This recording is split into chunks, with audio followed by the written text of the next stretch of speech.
What a year it's been for British science.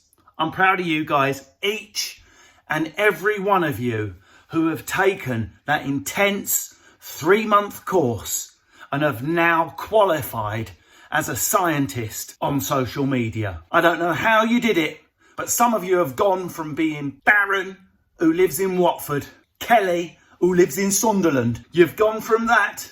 You've made use of your lockdown time and you have fully qualified with a PhD. So many disciplines: virology, epidemiology. Some of you have qualified as general practitioners, bacteriologists. Some of you have become experts in coronavirus pathogens. I salute all of you. Anyway, back down to earth, shut up. By all means, look around you.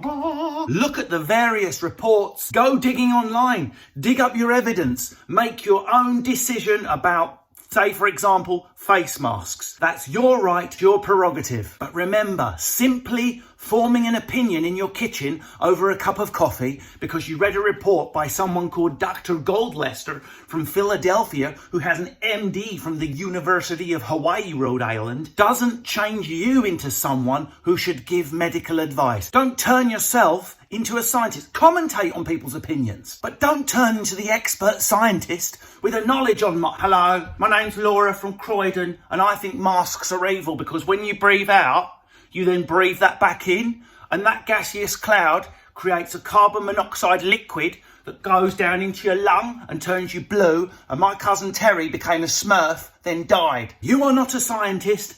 I am not a scientist.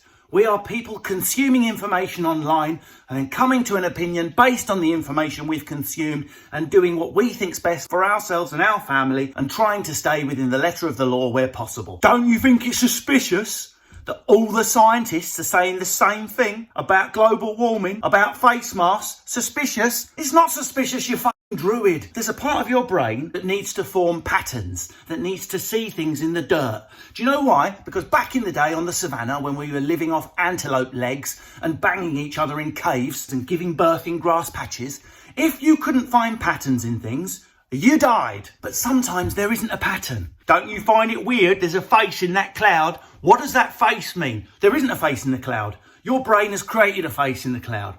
It's suspicious that scientists are agreeing it's a conspiracy of face masks. Listen, Bellius Endiuses, there's a difference between consensus and conspiracy. Two different terms, yeah, but they both start with what? Con. And who's being conned, Nick Grimshaw? You soy boy, cuckold, beta male homosexual. You're the one. If 3 scientists look up into the sky and say the sky is blue, it's not automatically suspicious just because they've agreed. So please, as we approach mandatory face covering and mandatory face coverings finally come into operation, please don't turn into a scientist. Getting GCSE chemistry and fillers injected into your face periodically does not make you a molecular scientist. Fuck off.